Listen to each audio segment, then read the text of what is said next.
तो तुम लोग के लिए रिकॉर्ड करी हो ताकि और ये शेयर कर सकूं तुम लोगों को, तुम बाद में भी देख सको। ऐसे मैं बहुत धीरे धीरे आराम से पढ़ा रही हूँ, एक एक पॉइंट को बहुत टाइम दे रही हूँ सिर्फ तुम लोगों के लिए, और रिकॉर्डिंग भी तुम लोगों के लिए कर रही हूँ ताकि मैं बाद में तुम लोग को शेयर कर पाऊँ। ठीक है। तो एनबीएफसी मतलब non banking financial company. Non banking financial company के कितने पॉइंट्स पर हमको रिपोर्ट करना है ये हमने डिस्कशन कर लिया। तो सबसे पहला पॉइंट क्या था कि क्या नॉन बैंकिंग फाइनेंशियल कंपनी ने रजिस्ट्रेशन करा हुआ है। क्या नॉन बैंकिंग फाइनेंशियल कंपनी ने whether NBFC have obtained क्या certificate of registration under section 45। कैसे लिख रही हूँ देख लो, आई ए बड़ा आई बड़ा ए, कौन से एक्ट का, ऑफ आरबीआई एक्ट। कोई भी पैसा आदान प्रदान करने वाली जो कंपनीज होती है उनको, उनके ऊपर आरबीआई एक्ट लगता है। तो सबसे पहले सर्टिफिकेट लिया या नहीं लिया। दूसरा कनेक्टिव पॉइंट, कोई ऐसा काम तो नहीं था, कोई ऐसा ट्रांजैक्शन तो नहीं था, ट्रांजैक्शन रिलेटेड टू एनबीएफसी और housing finance,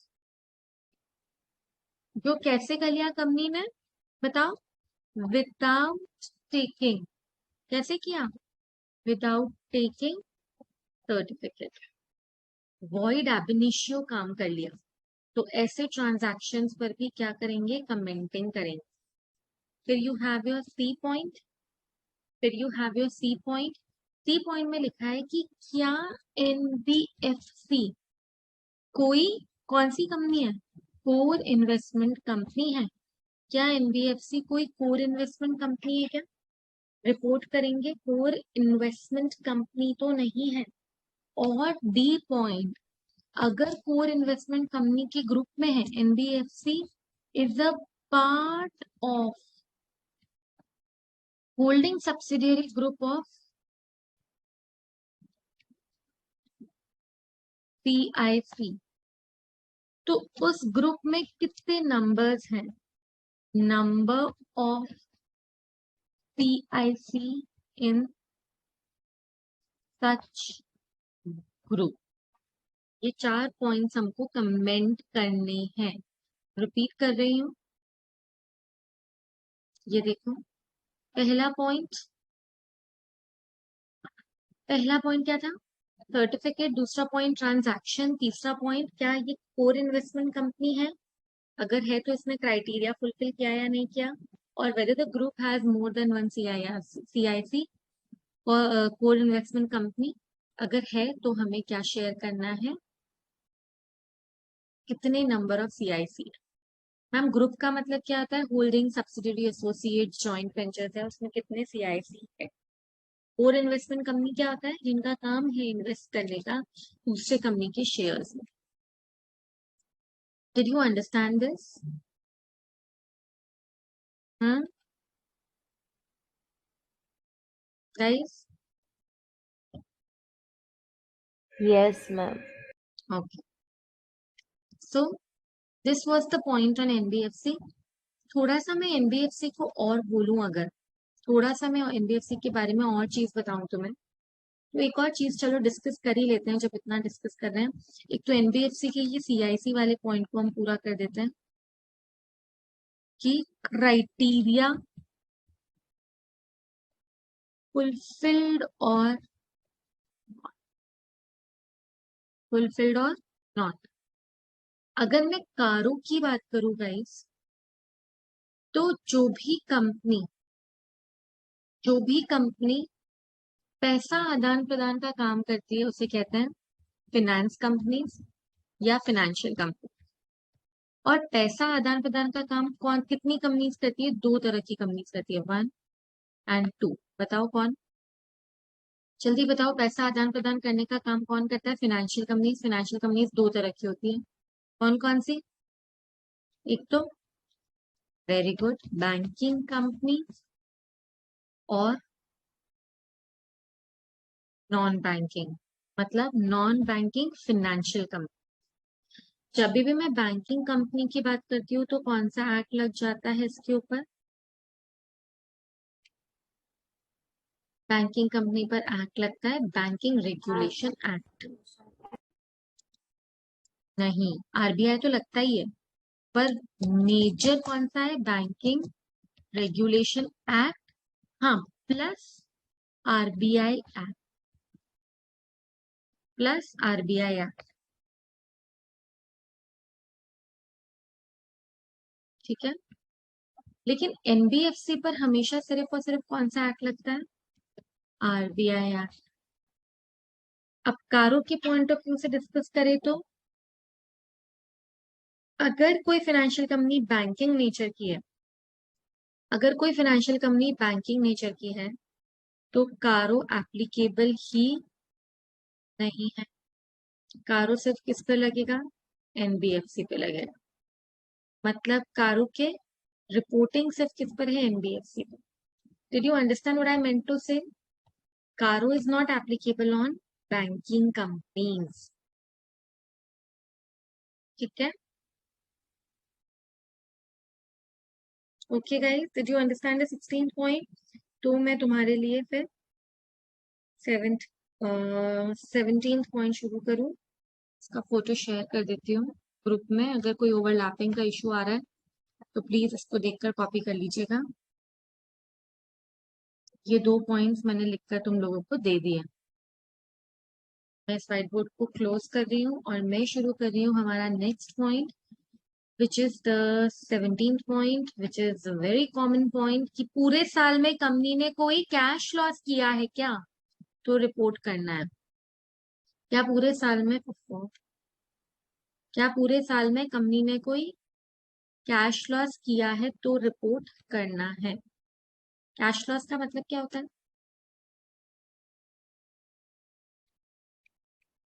what do you mean by cash loss?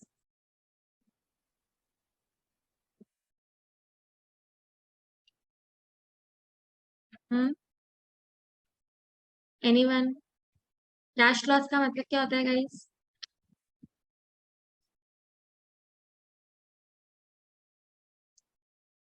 Chat में कोई मैसेज नहीं आया है। वो क्या, वो लॉसेस जो,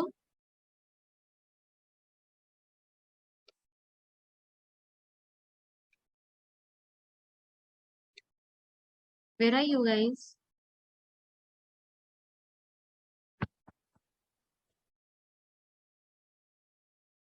कोई है क्लास में? कैश लॉस का मतलब क्या होता है? वो लॉसेस जो कैश में हुए हैं, जो लॉस कैश में हुए हैं उनके बारे में रिपोर्ट करना है। क्या कंपनी में पिछले साल और इस साल में कैश लॉस हुआ है? What is cash loss? Net loss plus depreciation is cash loss, क्योंकि depreciation is a non cash item. तो क्योंकि वो नॉन कैश आइटम है तो हमें यहाँ पे रिपोर्ट करना पड़ेगा कि हाँ, कंपनी ने कैश लॉस इनकर किया है, तो ये चीज रिपोर्ट करेंगे हम। This is your next point. Next point है कैश लॉस का। whether company has incurred cash loss कौन से साल में? in the current year and immediately preceding financial year। इस साल या अगले पिछले साल preceding कोई तरह का कैश लॉस हुआ है क्या? What is cash loss? Cash loss is computed after add कर दो वापस ऑल नॉन कैश एक्सपेंसेस और income in the book profit, net profit. कोई भी कैश में जो नुकसान हुआ है उसको रिकॉर्ड करेंगे। एडजस्टमेंट्स करने के बाद जो भी कैश लॉस हुआ है उसका अमाउंट हम क्या करेंगे?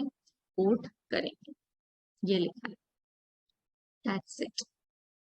ठीक है मैम, क्यों लिखना है? सिर्फ कारों में ऑडिटर बताना चाहता है कि डेप्रिसिएशन को मिलाकर 1 लाख का लॉस है, लेकिन एक्चुअली देखा जाए कैश में कितना लॉस हुआ है? 50,000 का ही हुआ।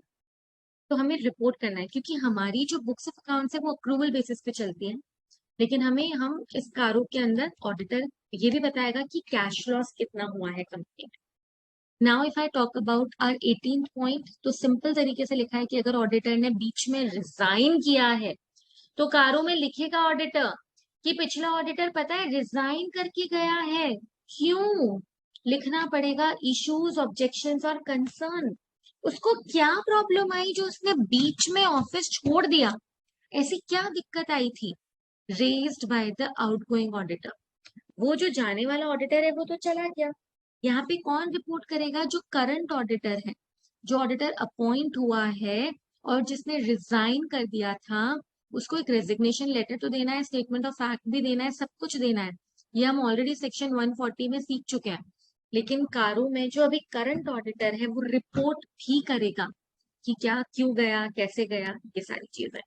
Did you understand the 2 points? मैंने 2 पॉइंट साइमल्टेनियसली करवा दिए हैं, और वो 2 पॉइंट्स क्या है, समझ आ गया था? पक्का 100%? इसमें नहीं लिखती हूँ, हमारे लिए हौच पौच हो जाएगा। नया व्हाइट बोर्ड ले लेती हूँ। तो पॉइंट क्या है गाइस? कौन सा पॉइंट करे थे हम? एनबीएफसी तो हमने लिख लिया था, अब कौन सा पॉइंट है ये? जल्दी बताओ। Yes, 16th point, reporting on cash losses. कौन से ईयर में? In current year and immediately preceding year.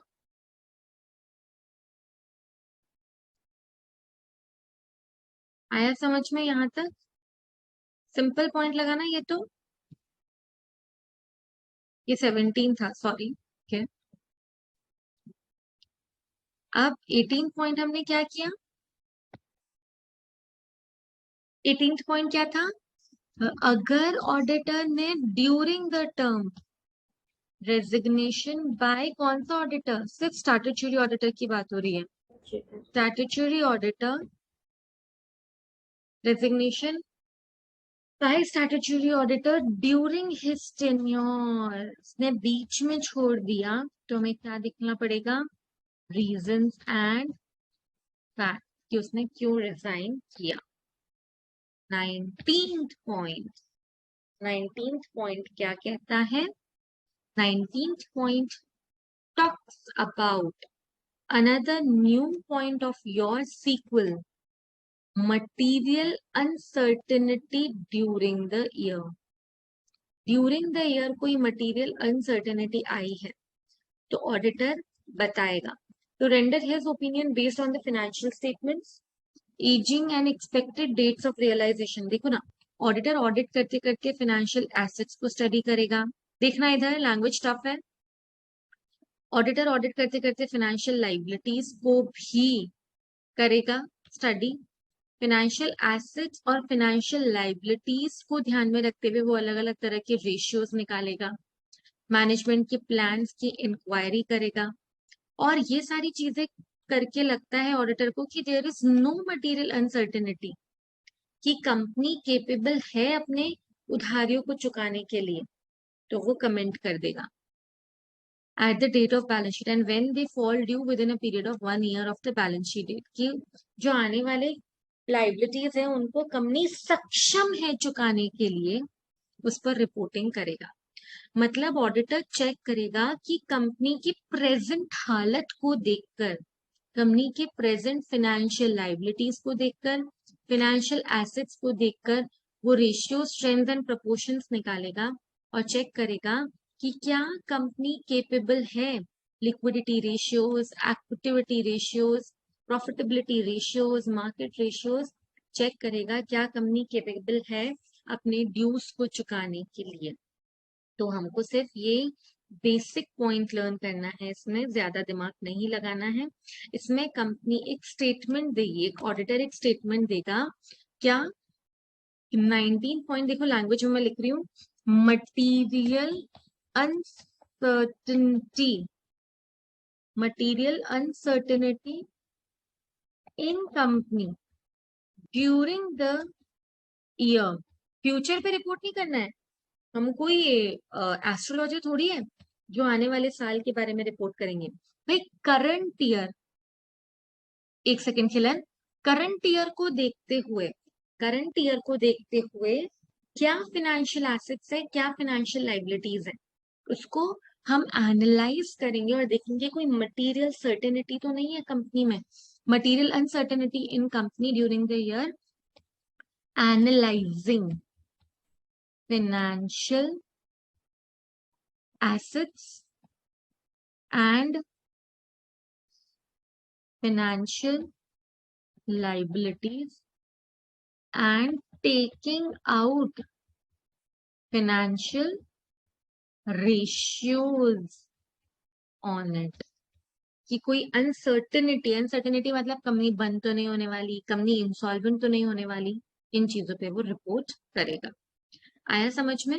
यहाँ पे ऑडिटर को बेसिकली फाइनेंशियल रेशियोज निकालने हैं, इंटरप्रेट करना है, कंपनी की पोजीशन एनालाइज करनी है, कंपनी अच्छे से काम कर रही है या नहीं कर रही है, ये चेक करना है। खिलर ने डाउट पूछा है मैम कैश लॉस रिपोर्ट करना भी वन ऑफ द रीजन है ना कैश फ्लो स्टेटमेंट बनाने का? नहीं, कैश फ्लो स्टेटमेंट बनाना कंपनी का काम है, मैनेजमेंट का काम है।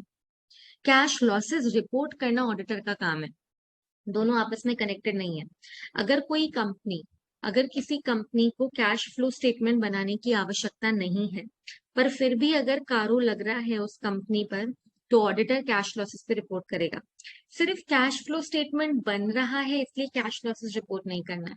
हाँ, अगर कैश फ्लो स्टेटमेंट बना हुआ है तो ऑडिटर के लिए थोड़ी आसान हो जाएगी चीजें, लेकिन मेयरली मैनेजमेंट ने कैश फ्लो स्टेटमेंट नहीं बनाया है तो हम रिपोर्ट ना करें, ऐसा नहीं हो सकता। समझ लो, तुमने पढ़ाई करी या नहीं करी, मुझे तो मेरा काम करना ही है। तुम पढ़ाई कर रहे हो इसलिए मैं टेस्ट ले रही हूँ, ऐसा जरूरी नहीं है। मैं तो टेस्ट लूंगी, तुम पढ़ो ना पढ़ो। आयु करेंगे? तो दोनों का कोई कनेक्शन नहीं है। मैनेजमेंट का काम है स्टेटमेंट्स बनाना, बुक्स बनाना, फंड फ्लो, कैश फ्लो सब बनाना। ऑडिटर का काम है अपने बने हुए डॉक्यूमेंट्स को ऑडिट करना और अपने रिपोर्टिंग रिस्पॉन्सिबिलिटीज को फुलफिल करना। तो हमने 2 पॉइंट साइमल्टेनियसली कर लिए। हमने कौन सा पॉइंट डिस्कस किया अभी? अभी हमने डिस्कस किया था कैश लॉस वाला पॉइंट और financial ratios and financial statements वाला पॉइंट। समझ आया कि यहाँ पर auditor financial assets, financial liabilities और फाइनेंशियल रेशियोज पर कमेंट करता है, क्या कंपनी केपेबल है या नहीं है, वेदर कंपनी इज केपेबल और नॉट, इस चीज पर रिपोर्टिंग करता है। Next is your CSR 20th point, the second last point. थोड़ा सा लेंदी पॉइंट है ये, 5 मिनट्स लगेंगे and then the last point of CARO. 20th point deals with CSR। Corporate हर कंपनी की रिस्पॉन्सिबिलिटी है, वो हर कंपनी जिसका नेटवर्थ 500 करोड़ से ज्यादा है, जिसका टर्नओवर 1000 करोड़ से ज्यादा है, जिनका प्रॉफिट 5 करोड़ से ज्यादा है। ये सेक्शन 135 में लिखा है, ये कारू में नहीं लिखा है। कारू में तो लिखा है कि जिस कंपनी पर CSR लगता है उस कंपनी ने क्या CSR में पैसा खर्च करा या नहीं करा, उस कंपनी ने क्या CSR कमेटी बनाई या नहीं बनाई, बस ये पॉइंट है। कारू तो बेचारा बहुत सिंपल है। कारू कह रहा है कि अगर कोई कंपनी CSR, किसी कंपनी पर CSR मतलब कॉर्पोरेट कंपनी सोशल सोसाइटी के प्रति रिस्पॉन्सिबिलिटी, जवाबदार का काम लग जाता है, अगर कंपनी का क्राइटेरिया फुलफिल हो जाता है, कंपनी CSR के लिए एलिजिबल हो जाती है, तो क्या कंपनी ने कोई प्रोजेक्ट हाथ में लिए हैं other than ongoing project and ongoing project? 2 classes है जिसपे रिपोर्ट करना है। क्या कंपनी ने शेड्यूल 7 के हिसाब से 6 महीने के अंदर अंदर, क्या लिखा है, weather company in respect of other than ongoing project has transferred unspent amount to which unit to schedule 7 activities within a period of 6 months from the financial year? भाई कंपनी CSR में पैसा खर्च करना चाहती है बट अभी तक करा नहीं है, शुरू नहीं किया है, तो वो पैसा क्या आपने CSR फंड में डाल दिया? भाई आज तो नहीं करा है ये पैसा खर्च, पर करेंगे, उसके लिए एक फंड बना दिया। वो फंड शेड्यूल 7 में से शेड्यूल 7 की एक्टिविटीज के हिसाब से है या नहीं? वो फंड जिस दिन CSR करना चाहिए था, उस फंड मतलब जिस दिन करना चाहिए था उसके 6 महीने के अंदर अंदर, फाइनेंशियल ईयर ओवर होने के 6 महीने के अंदर अंदर ये पैसा ट्रांसफर हुआ या नहीं? और अगर कोई प्रोजेक्ट ऑलरेडी चल रहा है, उस प्रोजेक्ट में ये पैसा खर्च नहीं हुआ है, any amount remaining unspended, any amount remaining unspent under the section 135(5) on ongoing project, क्या उसको स्पेशल अकाउंट में ट्रांसफर किया है या नहीं किया है? इस पॉइंट को मैं और डिटेल में समझाती हूँ। ये टोटल 2 ही पॉइंट्स है जो इसमें कवर्ड है, और तुम देखो कि इसमें बाजू में पूरा CSR मैंने एक्सप्लेन किया है। तो इस पॉइंट में क्या लिखा है अच्छे से देखो गाइस, इधर देखना, स्क्रीन देखना अब, है ना, बहुत इंपॉर्टेंट है। लॉ में आया था ये पॉइंट। तो ये पॉइंट क्या कहता है, सिंपल पॉइंट है। एक तो सबसे पहली चीज, मैं टेक्स्ट बॉक्स लेती हूँ, लिखती हूँ 20th point, reporting on PSR। CSR is corporate social responsibility पर रिपोर्ट करना है। अब कॉर्पोरेट सोशल रिस्पॉन्सिबिलिटी पर रिपोर्ट करना है, तो सबसे पहले चेक करो क्या कॉर्पोरेट सोशल रिस्पॉन्सिबिलिटी हमारे ऊपर लागू होती है या नहीं होती है। तो लिखा है CSR हमारे ऊपर कब लगेगा, अगर कंपनी में कोई भी 3 क्राइटेरिया सेटिस्फाई हो गए। अगर टर्नओवर कंपनी का 1000 करोड़ और मोर है, अगर कंपनी का टर्नओवर के बाद लिखा है पेड अप कैपिटल किससे ज्यादा है, किससे ज्यादा है, अगर कंपनी का पेड अप कैपिटल 500 करोड़ और मोर है,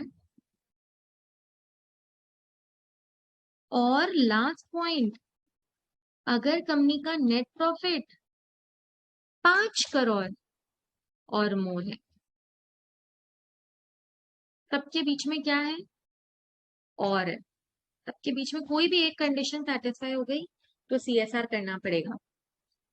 ये CSR कैसे होगा, ये CSR होगा शेड्यूल 7 की एक्टिविटीज के हिसाब से। कंपनी लॉ का जो शेड्यूल 7 है उसमें बताया है कि what are the CSR project, what is CSR committee. ठीक है, ये तो हो गया इंट्रोडक्शन ऑफ दिस पॉइंट कि CSR कब लगता है, और अगर CSR लगता है तो हमें क्या करने की जरूरत है। ये तो मैंने तुम्हें समझा दिया। अब आगे बढ़ते हैं। अब कारो के इस पॉइंट को मैं 2 क्राइटेरिया में डिवाइड कर सकती हूँ, फर्स्ट एंड सेकेंड। पहला ब्लॉक कहता है CSR on other than on going project. Similarly next block लिखती हूँ CSR on ongoing project. What is the difference between other than ongoing project and ongoing project? Other than ongoing project मतलब काम चालू नहीं हुआ है अभी तक, अब होगा। ठीक है, तो अब होगा तो क्या उतना फंड जितना आप सोच रहे हो प्रोजेक्ट में डालने का, fund has been fund has been transferred to unspent account, कि आज तो नहीं किया है पर आगे करेंगे, अभी सोच रहे हैं किधर CSR करना है। CSR फंड में पैसा ट्रांसफर करा या नहीं करा विद इन कितने महीने में, 6 months from end of financial year. Clear, done. और अगर कोई प्रोजेक्ट चल रहा है और अभी बन रही है ना बिल्डिंग, एक साथ में सारा पैसा थोड़ी खर्च करना है, तो पैसा खर्च करेंगे लेकिन अभी जरूरत पड़ने पर, तो जो अनस्पेंट फंड है, जो भी फंड अनस्पेंट है जो बाद में खर्च होगा, has been transferred to special account, to special account. Did you understand, ये CSR है। ऑनगोइंग प्रोजेक्ट कोई चल रहा है उस पर क्या करना है, और जो प्रोजेक्ट चल नहीं रहा है उस पर क्या करना है। अगर नहीं चल रहा है तो आपने क्या किया है, चलाओगे ना बाद में, तो 6 महीने के अंदर अंदर पैसा फंड में ट्रांसफर करा है या नहीं करा है। और अगर ऑलरेडी ऑनगोइंग प्रोजेक्ट में पैसा लग रहा है और जरूरत पड़ने पर और ले लेंगे। स्पेशल अकाउंट मतलब उस फंड के लिए जो अकाउंट क्रिएटेड है, कि ये पैसा पर्टिकुलरली पियाऊ में ही खर्च करना है, कंपनी कोई पियाऊ बना रही, वाटर कूलर, तो अभी पैसा लगा दिया है, 10,000 रुपए लगा दिए, अभी थोड़ा कंस्ट्रक्शन चल रहा है, बाद में थोड़ा और पैसा और चाहिएगा, तो जब तक नहीं चाहिए तब तक एक शेड्यूल बैंक में जमा करा देंगे ना, तो स्पेशल अकाउंट में ट्रांसफर किया है या नहीं किया है। या कंपनी एक बिल्डिंग बनाने का प्लान कर रही है बट अप्रूवल का वेट कर रही है, तो अभी ये हो गया अदर देन ऑनगोइंग प्रोजेक्ट, तो जो पैसा इस बार सीएसआर का है उसको अलग अकाउंट में ट्रांसफर किया है या नहीं।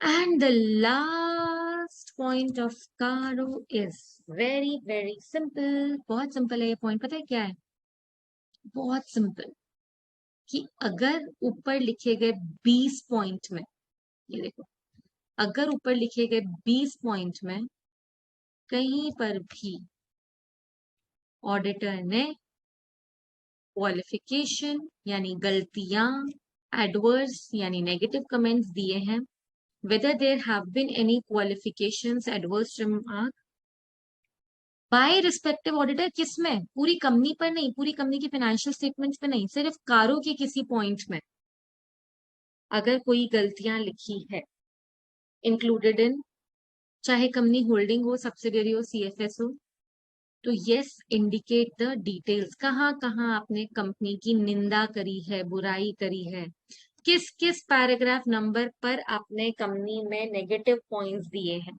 उसको हम यहाँ पर हाईलाइट कर रहे हैं। क्या कर रहे हैं, हाईलाइट।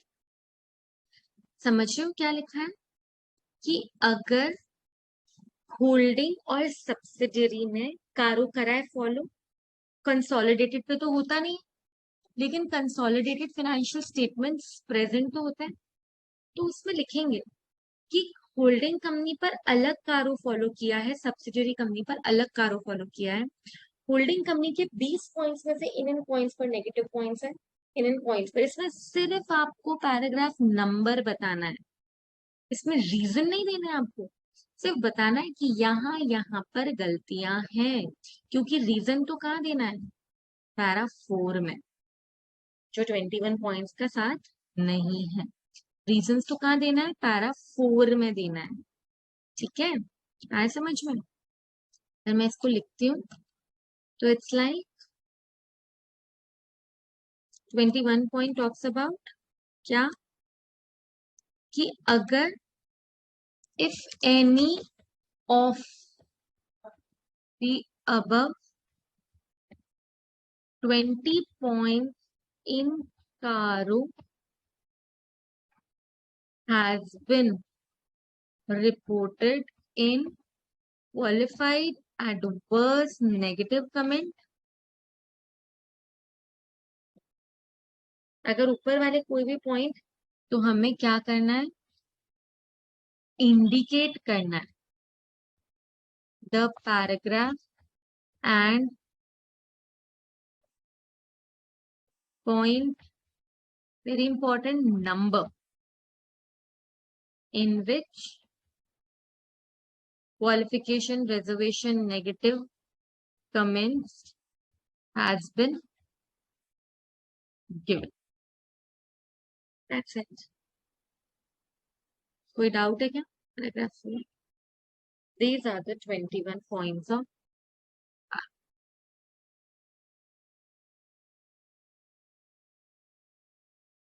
आया समझ में यहाँ तक? ये 17, 18, 19 और 20 और 21 ऑफकोर्स, और ये तुम्हारे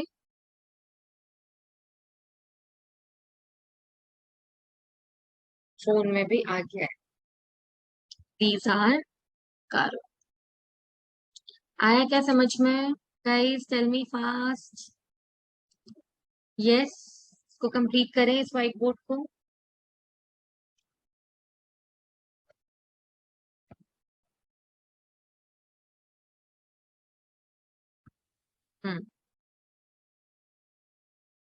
Yes, let's finish it off and let's wind off with Karo.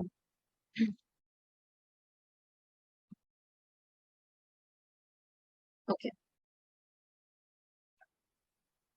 ये इस साइड क्यों नहीं हो रहा है यार? टू शिफ्ट स्क्रॉल नहीं हो पा रहा है ये।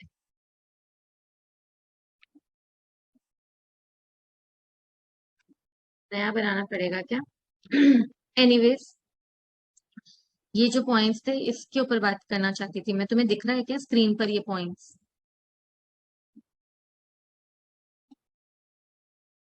कई जी पॉइंट्स दिख रहे हैं जो हमने के।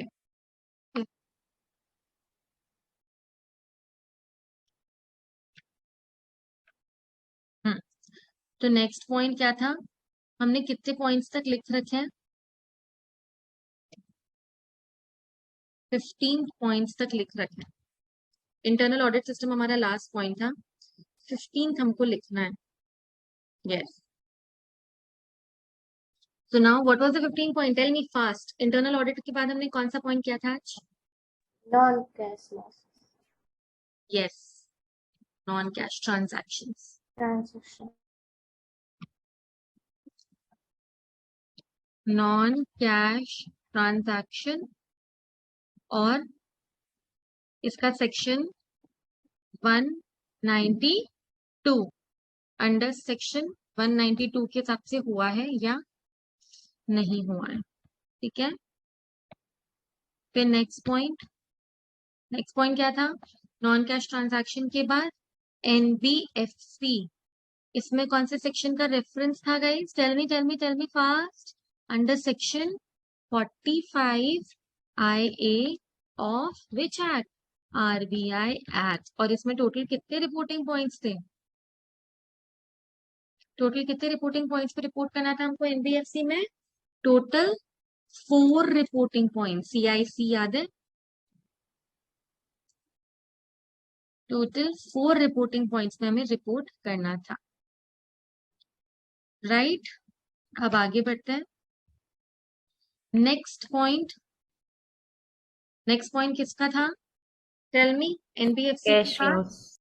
क्या कंपनी ने कोई भी तरह का कैश लॉस किया है इन करंट ईयर और प्रीसीडिंग ईयर? तो हमें बताना है अमाउंट। फिर क्या पॉइंट था? कैश लॉस के बाद यस, अगर स्टैट्यूटरी ऑडिटर ने रिजाइन किया है। 18 point, resignation by statutory auditor. तो कारों में भी हम उसके क्या देंगे कि आपको पता है पिछले ऑडिटर ने रिजाइन किया था बीच में से, तो हम रीजंस भी देंगे। फिर next point tell me. Material uncertainty in the company.